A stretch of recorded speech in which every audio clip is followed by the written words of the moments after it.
Welcome to the Forest Path Podcast, a podcast sharing the teachings of awakened meditation masters of the modern era, direct to your mobile device so that you can listen to Dhamma wherever you are. This episode is a talk given by the Thai forest meditation master Ajahn Chah, and it's titled Tuccho Potila, Venerable Empty Scripture. It was published as part of the book The Collected Teachings of Ajahn Chah, which is made available by Aruna Publications. You can find links to the original text in the description below. May you all benefit from hearing this gift of Dhamma by a meditation master of the Thai forest tradition.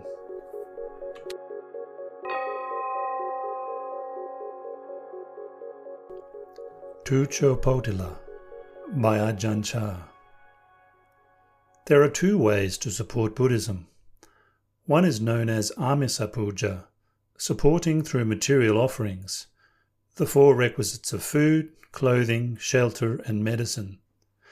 Their material offerings are given to the Sangha of monks and nuns, enabling them to live in reasonable comfort for the practice of Dhamma.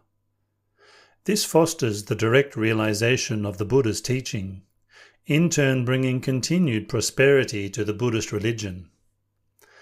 Buddhism can be likened to a tree. A tree has roots, a trunk, branches, twigs and leaves. All the leaves and branches, including the trunk, depend on the roots to absorb nutriment from the soil.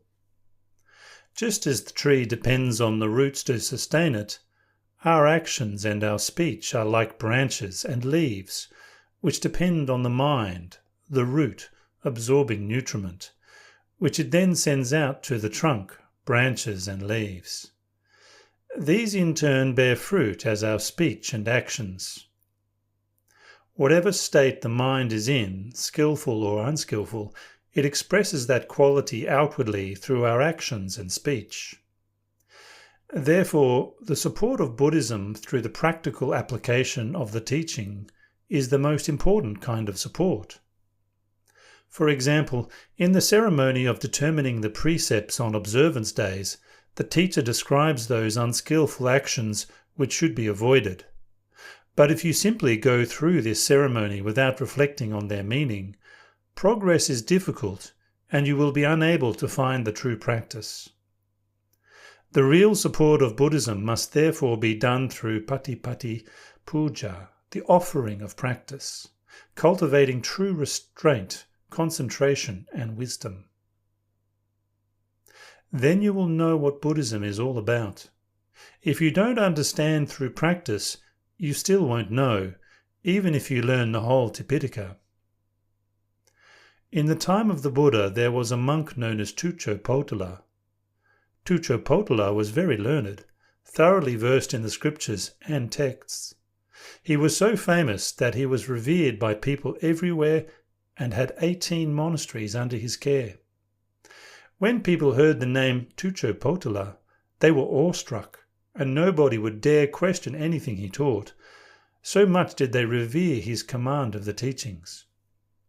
Tuccho Potila was one of the Buddha's most learned disciples. One day he went to pay respects to the Buddha. As he was paying his respects, the Buddha said, "Ah, hello, Venerable Empty Scripture." Just like that. They conversed for a while until it was time to go, and then he was taking leave of the Buddha. The Buddha said, "Oh, leaving now, Venerable Empty Scripture?" That was all the Buddha said. On arriving, "Oh, hello, Venerable Empty Scripture." When it was time to go, "Ah, leaving now, Venerable Empty Scripture." The Buddha didn't expand on it. That was all the teaching he gave. Tuccho Potila, the eminent teacher, was puzzled. Why did the Buddha say that? What did he mean? He thought and thought, turning over everything he had learned, until eventually he realized, it's true, Venerable Empty Scripture, a monk who studies but doesn't practice. When he looked into his heart, he saw that really he was no different from the lay people. Whatever they aspired to, he also aspired to. Whatever they enjoyed, he also enjoyed. There was no real samana within him, no truly profound quality capable of firmly establishing him in the noble way and providing true peace. So he decided to practice. But there was nowhere for him to go to. All the teachers around were his own students. No one would dare accept him. Usually when people meet their teacher, they become timid and deferential, and so no one would dare become his teacher. Finally, he went to see a certain young novice who was enlightened and asked to practice under him. The novice said, "Yes, sure, you can practice with me, but only if you're sincere. If you're not sincere, then I won't accept you." Tuccho Potila pledged himself as a student of the novice. The novice then told him to put on all his robes. Now there happened to be a muddy bog nearby. When Tuccho Potila had neatly put on all his robes, expensive ones they were too, the novice said, "Okay, now run down into this muddy bog. If I don't tell you to stop, don't stop. If I don't tell you to come out, don't come out. Okay, run." Tuccho Potila, neatly robed, plunged into the bog. The novice didn't tell him to stop until he was completely covered in mud. Finally he said, "You can stop now." So he stopped. "Okay, come out now." So he came out. This clearly showed the novice that Tuccho Potila had given up his pride. He was ready to accept the teaching. If he wasn't ready to learn, he wouldn't have run into the bog like that, being such a famous teacher, but he did it. The young novice, seeing this, knew that Tuccho Potila was sincerely determined to practice. When Tuccho Potila had come out of the bog, the novice gave him the teaching. He taught him to observe the sense objects, to know the mind and to know the sense objects, using the simile of a man catching a lizard hiding in a termite mound. If the mound had 6 holes in it, how would he catch it? He would have to seal off 5 of the holes and leave just 1 open. And then he would have to simply watch and wait, guarding that 1 hole. When the lizard ran out, he could catch it. Observing the mind is like this. Closing off the eyes, ears, nose, tongue, and body, we leave only the mind. To close off the senses means to restrain and compose them, observing only the mind. Meditation is like catching the lizard. We use sati to note the breath. Sati is the quality of recollection, as in asking yourself, "What am I doing?" Sampajanya is the awareness that now I am doing such and such. We observe the in and out breathing with sati and sampajanya. This quality of recollection is something that arises from practice. It's not something that can be learned from books. Know the feelings that arise. The mind may be fairly inactive for a while, and then a feeling arises. Sati works in conjunction with these feelings, recollecting them. There is sati, the recollection that I will speak, I will go, I will sit, and so on. And then there is sampajanya, the awareness that now I am walking, I am lying down, I am experiencing such and such a mood. With sati and sampajanya, we can know our minds in the present moment, and we will know how the mind reacts to sense impressions. That which is aware of sense objects is called mind. Sense objects wander into the mind. For instance, there is a sound, like the electric drill here. It enters through the ear and travels inwards to the mind, which acknowledges that it is the sound of an electric drill. That which acknowledges the sound is called mind. Now this mind which acknowledges that sound is quite basic. It's just the average mind. Perhaps annoyance arises within one who acknowledges. We must further train the one who acknowledges to become the one who knows, in accordance with the truth, known as Buddho. If we don't clearly know in accordance with the truth, then we get annoyed at sounds of people, cars, electric drills, and so on. This is just the ordinary untrained mind acknowledging the sound with annoyance. It knows in accordance with its preferences, not in accordance with the truth. We must further train it to know with vision and insight, jnana dasana, the power of the refined mind, so that it knows the sound as simply sound. If we don't cling to sound, there is no annoyance. The sound arises and we simply note it. This is called truly knowing the arising of sense objects. If we develop the Buddho, clearly realizing the sound as sound, then it doesn't annoy us. It arises according to its conditions. It is not a being, an individual, a self, an us or them. It's just sound. The mind lets go. This knowing is called Buddho, the knowledge that is clear and penetrating. With this knowledge we can let the sound simply be sound. It doesn't disturb us unless we disturb it by thinking, I don't want to hear that sound, it's annoying. Suffering arises because of this thinking. Right here is the cause of suffering. That we don't know the truth of this matter, we haven't developed the Buddho. We are not yet clear, not yet awake, not yet aware. This is the raw, untrained mind. This mind is not yet truly useful to us. Therefore the Buddha taught that this mind must be trained and developed. We must develop the mind just like we develop the body, but we do it in a different way. To develop the body, we must exercise it, jogging in the morning and evening and so on. This is exercising the body. As a result, the body becomes more agile, stronger, the respiratory and nervous systems become more efficient. To exercise the mind, we don't have to move it around, but bring it to a halt, bring it to rest. For instance, when practicing meditation, we take an object such as the in and out breathing as our foundation. This becomes the focus of our attention and reflection. We look at the breathing. To look at the breathing means to follow the breathing with awareness, noting its rhythm, its coming and going. We put our awareness into the breath, following the natural in and out breathing and letting go of all else. As a result of staying on one object of awareness, our mind becomes refreshed. If we let the mind think of this, that and the other, there are many objects of awareness. The mind doesn't unify. It doesn't come to rest. To say the mind stops means that it feels as if it's stopped. It doesn't go running here and there. It's like having a sharp knife. If we use the knife to cut at things indiscriminately, such as stones, bricks and grass, our knife will quickly become blunt. We should use it for cutting only the things it was meant for. Our mind is the same. If we let the mind wander after thoughts and feelings which have no value or use, the mind becomes tired and weak. If the mind has no energy, wisdom will not arise, because the mind without energy is the mind without samadhi.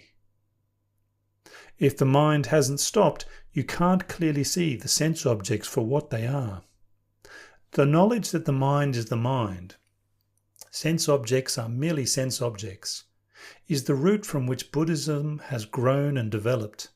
This is the heart of Buddhism. We must cultivate this mind, develop it, training it in calm and insight.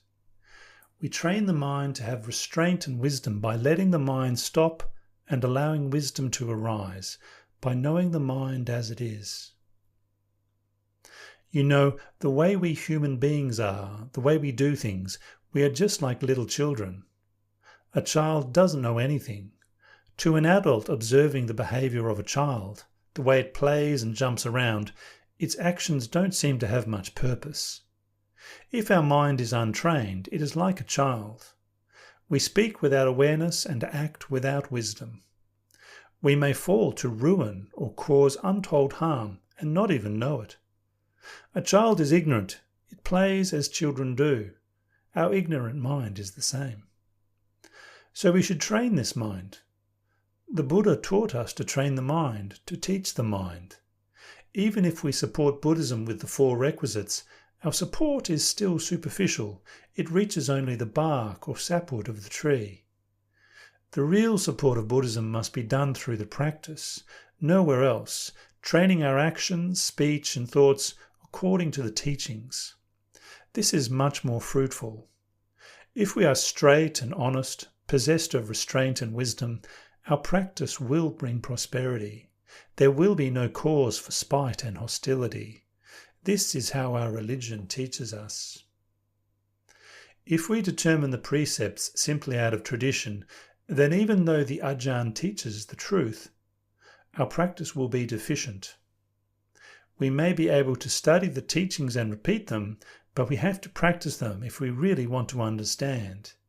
If we do not develop the practice, this may well be an obstacle to our penetrating to the heart of Buddhism for countless lifetimes to come. We will not understand the essence of the Buddhist religion. Therefore, the practice is like a key, the key of meditation.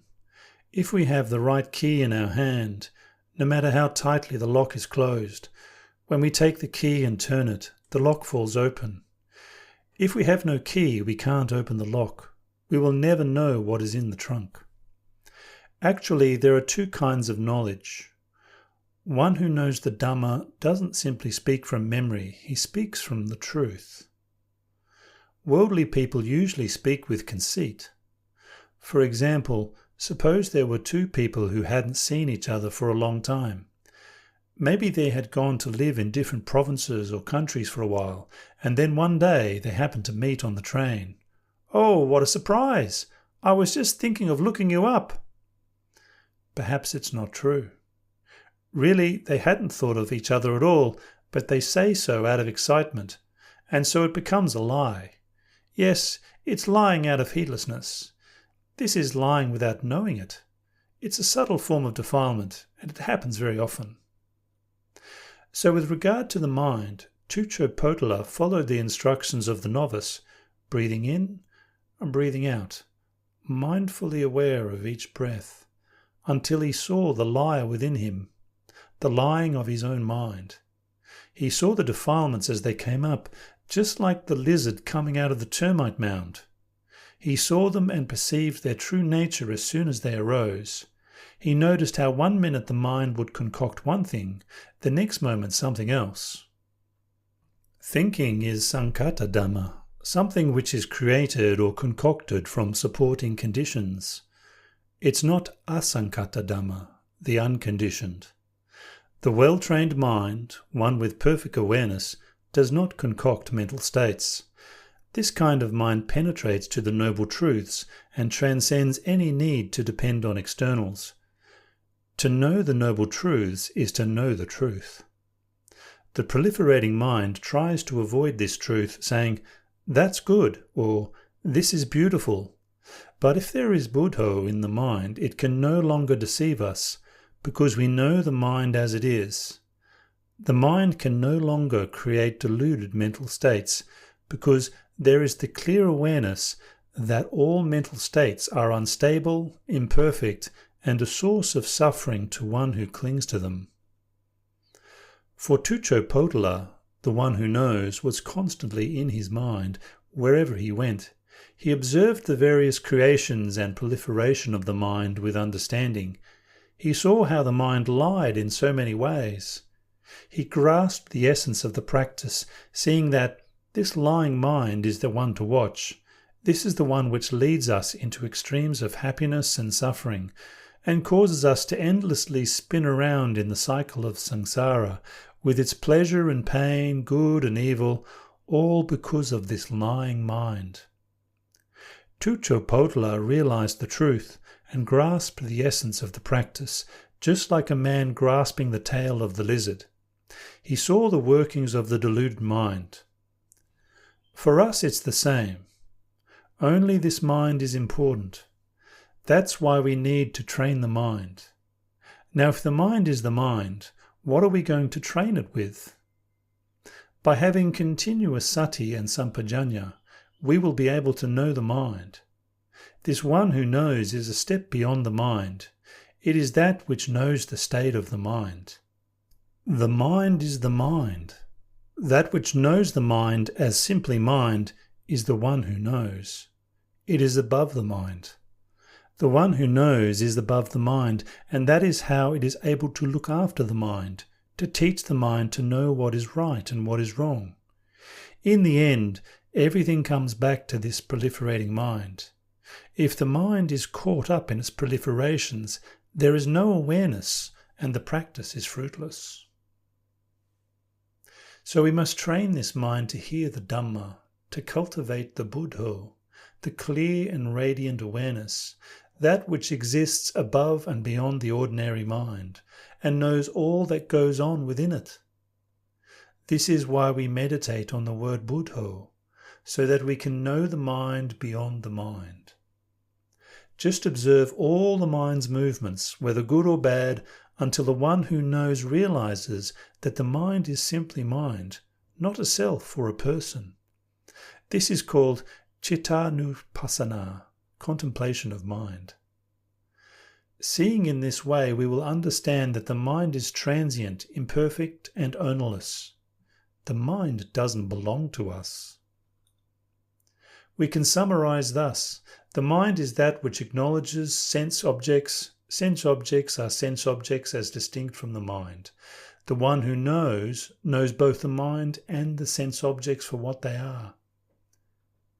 We must use sati to constantly cleanse the mind. Everybody has sati. Even a cat has it when it's going to catch a mouse. A dog has it when it barks at people. This is a form of sati, but it's not sati according to Dhamma. Everybody has sati, but there are different levels of it, just as there are different levels of looking at things. For instance, when I say to contemplate the body, some people say, "What is there to contemplate in the body?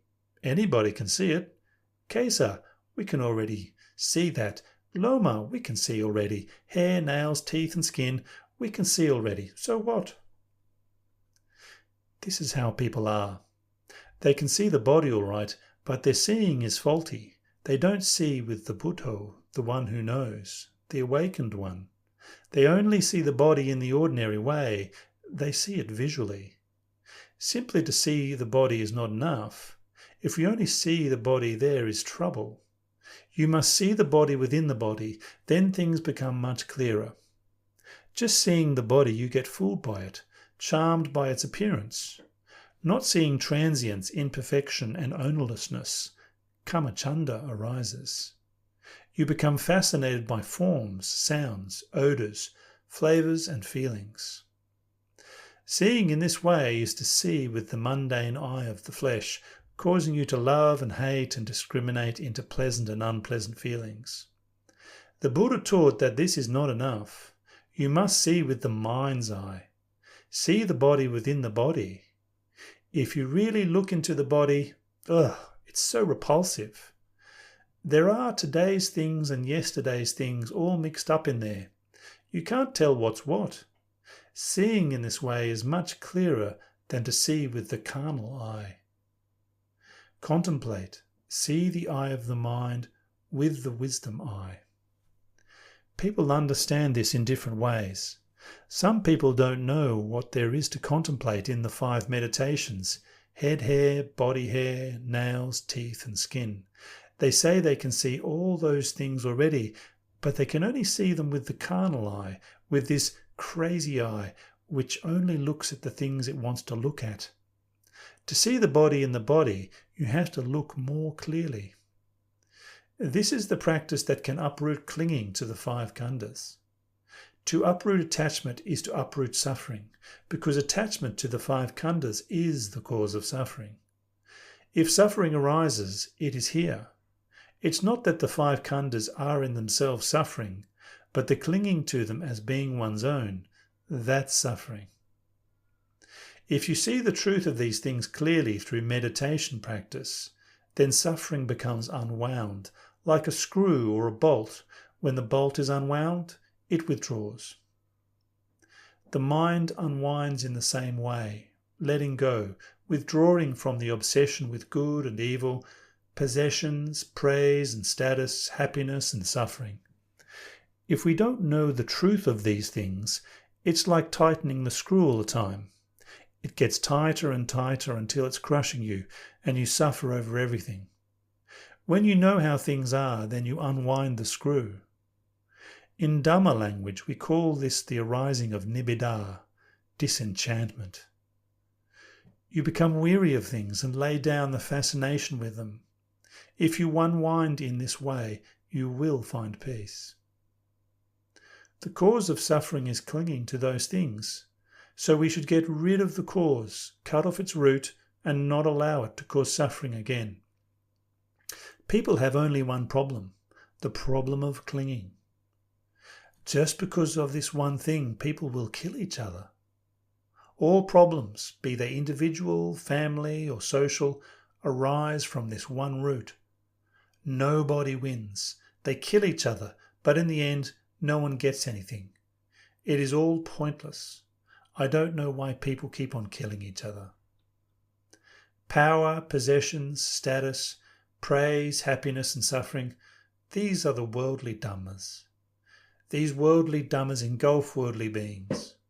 Worldly beings are led around by the worldly Dhammas. Gain and loss, acclaim and slander, status and loss of status, happiness and suffering. These Dhammas are troublemakers. If you don't reflect on their true nature, you will suffer. People even commit murder for the sake of wealth, status or power. Why? Because they take this too seriously. They get appointed to some position and it goes to their head, like the man who became headman of the village. After his appointment, he became power drunk. If any of his old friends came to see him, he'd say, "Don't come around so often. Things aren't the same anymore." The Buddha taught us to understand the nature of possessions, status, praise and happiness. Take these things as they come, but don't let them be. Don't let them go to your head. If you don't really understand these things, you become fooled by your power, your children and relatives, by everything. If you understand them clearly, you know they're all impermanent conditions. If you cling to them, they become defiled. All of these things arise afterwards. When people are first born, there are simply nama and rupa, that's all. We add on the business of Mr. Jones, Miss Smith, or whatever later on. This is done according to convention. Still later, there are the appendages of colonel, general, and so on. If we don't really understand these things, we think they are real and carry them around with us. We carry possessions, status, name, and rank around. If you have power, you can call all the tunes. Take this one and execute him. Take that one and throw him in jail. Rank gives power. Clinging takes hold here at this word, rank. As soon as people have rank, they start giving orders. Right or wrong, they just act on their moods. So they go on making the same old mistakes, deviating further and further from the true path. One who understands the Dhamma won't behave like this. Good and evil have been in the world since who knows when. If possessions and status come your way, then let them simply be possessions and status. Don't let them become your identity. Just use them to fulfill your obligations and leave it at that. You remain unchanged. If we have meditated on these things, no matter what comes our way, we will not be misled by it. We will be untroubled, unaffected, and constant. Everything is pretty much the same after all. This is how the Buddha wanted us to understand things. No matter what you receive, the mind does not add anything to it. They appoint you a city councillor. Okay, so I'm a city councillor, but I'm not. They appoint you to the head of the group. Sure I am, but I'm not. Whatever they make of you, yes I am, but I'm not. In the end, what are we anyway? We all just die in the end. No matter what they make you, in the end it's all the same. What can you say? If you can see these things in this way, you will have a solid abiding and true contentment. Nothing is changed. Don't be fooled by things. Whatever comes your way, it's just conditions. There's nothing which can entice a mind like this to create or proliferate, to seduce it into greed, aversion, or delusion. This is what it is to be a true supporter of Buddhism. Whether you are among those who are being supported, for instance the Sangha, or those who are supporting, the laity, please consider this thoroughly. Cultivate the Sila Dhamma within you. This is the surest way to support Buddhism. To support Buddhism with the offerings of food, shelter, and medicine is good also, but such offerings only reach the sapwood of Buddhism. Please don't forget this. A tree has bark, sapwood, and heartwood, and these three parts are interdependent. The heartwood must rely on the bark and the sapwood. The sapwood relies on the bark and the heartwood. They all exist interdependently, just like the teachings of moral discipline, concentration, and wisdom. The teaching on moral discipline is to establish your speech and actions in rectitude. The teaching on concentration is to firmly fix the mind. The teaching on wisdom is the thorough understanding of the nature of all conditions. Study this, practice this, and you will understand Buddhism in the most profound way. If you don't realize these things, you will be fooled by possessions, fooled by rank, fooled by anything you come into contact with. Simply supporting Buddhism in the external way will never put an end to the fighting and squabbling, the grudges and animosity, the stabbing and shooting. If these things are to cease, we must reflect on the nature of possessions, rank, praise, happiness and suffering. We must consider our lives and bring them in line with the teachings. We should reflect that all beings in the world are part of one whole. We are like them, they are like us. They have happiness and suffering just like we do. It's all much the same. If we reflect in this way, peace and understanding will arise. This is the foundation of Buddhism.